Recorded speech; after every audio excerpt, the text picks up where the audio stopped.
পৃষ্ঠপোষকতা ছাড়াই একান্ত নিজেদের আয়োজনে বাহা পরব বা ফুল উৎসবের মাধ্যমে বসন্তকে বরণ করে নিল গাইবান্ধার রাজাবিরাট সাঁওতালপল্লীর বাসিন্দারা।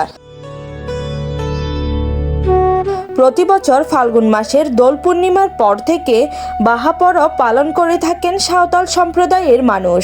সাঁওতালি ভাষায় বাহা শব্দের অর্থ ফুল পরব উৎসব। এই উৎসবে প্রকৃতির নতুন ফুলকে দেবতার চরণে অর্পণ করা হয়। তারপর সাঁওতাল নারীরা তাদের খোঁপায় ফুল গুঁজতে পারে।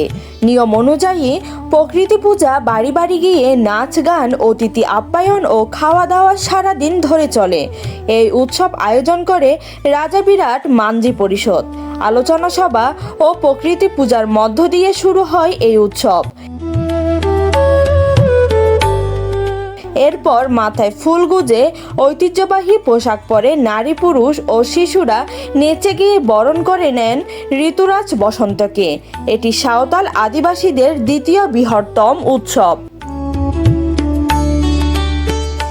এই উৎসবকে সান্তালি বরণ উৎসবও বলা হয়ে থাকে। সাঁওতালদের সামাজিক জীবন গঠনের উদ্দেশ্যে এই উদযাপন। সামর্থ্য না থাকায় উৎসবগুলো আগের মতো হয় না। সাঁওতালদের ভাষা, ঐতিহ্য ও সংস্কৃতিকে রক্ষা করার জন্য দরকার পৃষ্ঠপোষকতার।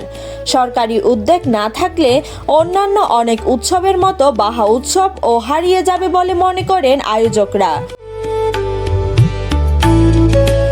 নিউজ ডেস্ক, হিন্দুস নিউজ।